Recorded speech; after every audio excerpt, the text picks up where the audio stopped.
This project has been made possible through giftings from the Lloyd and Mabel Johnson Foundation. Cornerstone enjoys a collaboration with Michigan State University's Department of Music Education through grants and giftings from Dorothy Withrow. And this presentation brought to you by FCI, Foundation for Community Inspiration.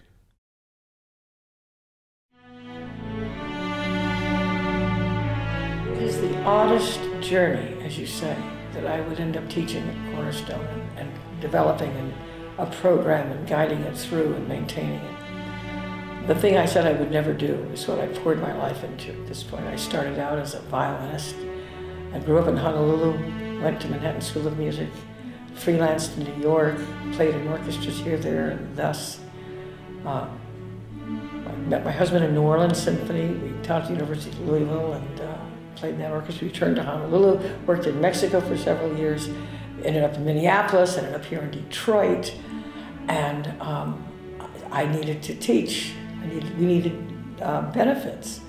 So I started teaching in schools here, there, and everywhere, developed programs in 16 different schools before coming to Cornerstone. If not developing them, then guiding them. It was years and years ago, there was a project with the Detroit Symphony to build up strings in the middle schools of Detroit, telling band teachers how to teach strings.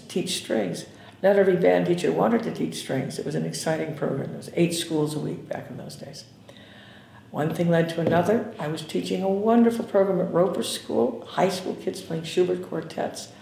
And I got this strange phone call from somebody who wanted to hire me for a job. And oh, by the way, did you know that such and such school was looking for a string teacher?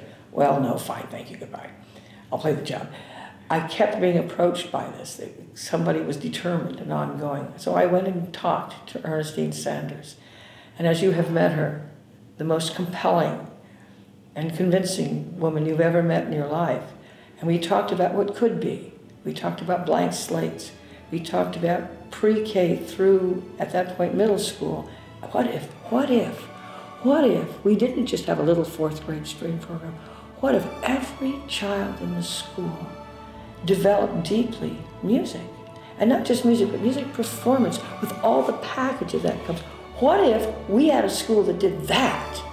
That wasn't an art school, but was a school that thought this was part of the learning process. It wasn't something exclusive. We weren't doing arts. We were doing educating the whole child, using music as one of the most impacting vehicles for this. And she said, why not?